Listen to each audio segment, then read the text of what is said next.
to the units below the unconformity. So these we have A, B, C, and then we've got D outcropping over here. So if you look at the valleys, these are consistently V-ing the same direction everywhere on the map. So that shows us that they are again uniformly dipping to the east across the whole map. However, we know that they're going to be cut by these two faults, fault 1 and fault 2, because there are offsets on both the units. So not just on fault 2, we've got offsets on fault 1 and fault 2. So now we're going to do exactly the same process. So we're going to look for our intercept points. Remember, we're going to try and find ones that are quite far apart to start off with while we're defining the geometry of our structures. And we're going to do this for the boundary between A and B, which I'm just going to mark in blue. You don't have to colour these in. I just find that sometimes it helps you to look over the entire extent of the map. So everywhere where I've got A and B touching, just going to colour that in blue. So you can see I've got that over here, and because of the faults I've got several outcrops. Okay, so I'm going to do one lot of labels for A, B. I'm going to do another set of labels for the contact between B and C that I'm just colouring in green. So that's, yep, and you can also see we've got BC boundary over here. BC. Okay, and then finally I'm going to have my CD boundary, which I'm going to colour in orange. So CD there, also got CD over here. Oops. And also over here. Oops. Okay, so now the next part is looking for our intercept points. You can see on my AB boundary I've got a 400 there, a 400 there. So we need to look, we don't have any more 400s and they're quite close together. So let's now have a look at some other areas where we're going to have intercepts. So for instance, this is 600 on BC, 600, and then there's another, if we follow that 600 round, it's also there. So it looks like our 600 structure contour is going to pass through 400 on AB. So this is where my point about trying to get as many points far apart becomes useful, because if we just use these 2 points, then it's quite easy to get our line a bit skew with. Whereas if we try and use as many points as possible on our line, then we've got the best chance of drawing it correctly. So I'm going to put that line through there. So I know that the rest of my lines are going to be parallel to this, and you can see that I've got a 500 intercept there on the AB boundary, another 500 and another 500, and if I join up those 3 points, that should be parallel to this line. Okay. So I'm just going to turn around my ruler. So you can use, if you've got a see-through ruler, you can use the lines on your ruler to help you get these lines nice and make sure they're going to be parallel. Sometimes they're not absolutely perfectly parallel, so don't get too hung up about it. The most important thing is that you're looking for these intercept points and going through the intercept points. So now I'm going to do this 500 one on my BC boundary, and I think that's now going to go through my CD boundary at 800. So you can see there's 2 800, then there's these 500 ones on my green boundary. Okay, and that's actually going to, on the other side of the fault, go through 700 on my. So hopefully this will make you see how you need to use multiple boundaries to draw your structure contours. So my next one is going to go through 600 down here, it's going to go through 800 and through that point there. So they are all going to join up. My next one is going to go through 700, 700, 700, and it's going to go through 500 for that AB boundary. 700, 700. Again, trying to make sure that they're parallel to the previous lines as well. You've got everything linked up. Next one's going to go through there, there, there. Again, just trying to make sure I'm being parallel. I'm doing this quite quickly, so when you're doing it yourself you can be a bit more careful. So I'm just going to now jump across over here, just because I've got, and I'm going to leave a bit of a gap which I'm going to go back to. So I'm using these intercept points for CD boundary and these ones here for this CD boundary. So go over there. Now let me just see, so we've got another intercept point there for CD boundary, but you can see we've only got one. So what we're going to do now is just be really careful that we're drawing a parallel line when we do this. So that's what it's going to be there.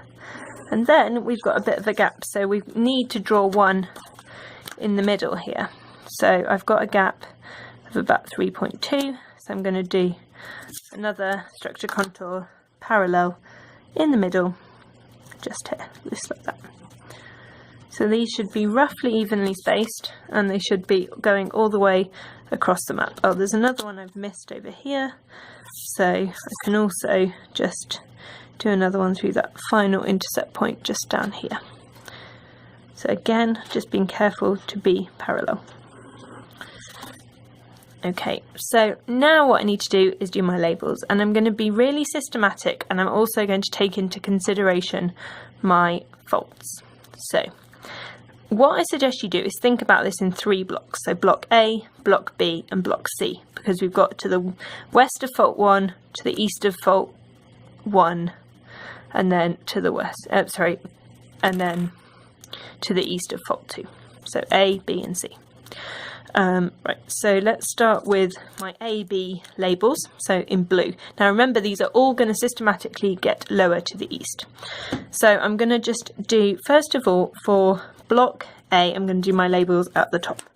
So I'm going to carefully do these nice straight lines.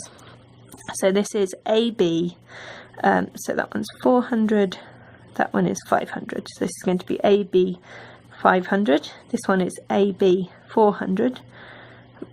This one, because I know that I'm going to be systematically going down as I go to the east, that's going to be AB 300, AB 200, and then AB 100. So I'm just going to stop now. Sorry, at that point you can see this. So 500, 400, 300, 200, 100. So now I'm just going to do my labels for my BC boundary. So I know that this one for BC is BC 500. Oh, my pen doesn't work. So BC 500. This one here is BC 600.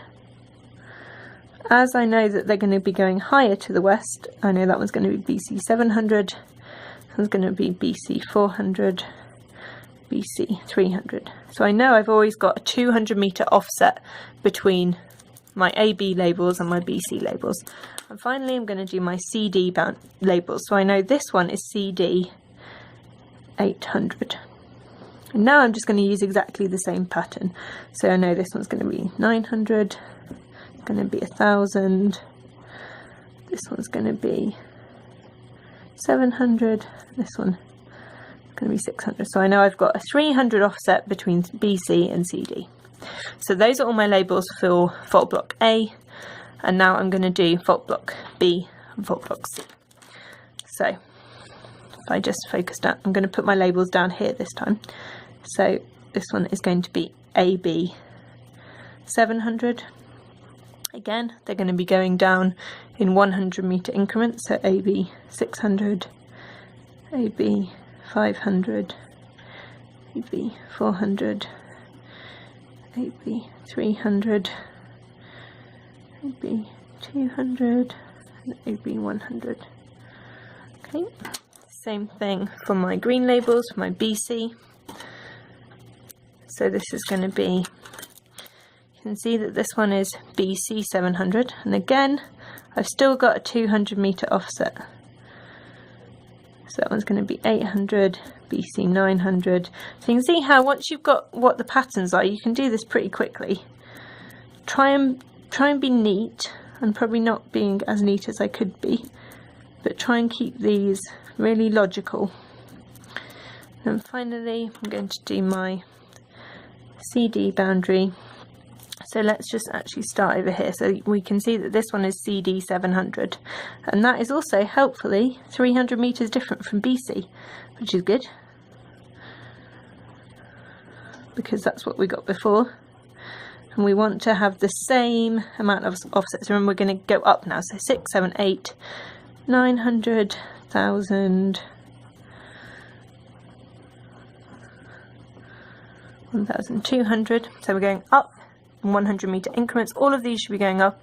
We should still have a 200 meter gap between AB and BC and a 300 meter gap between BC and CD.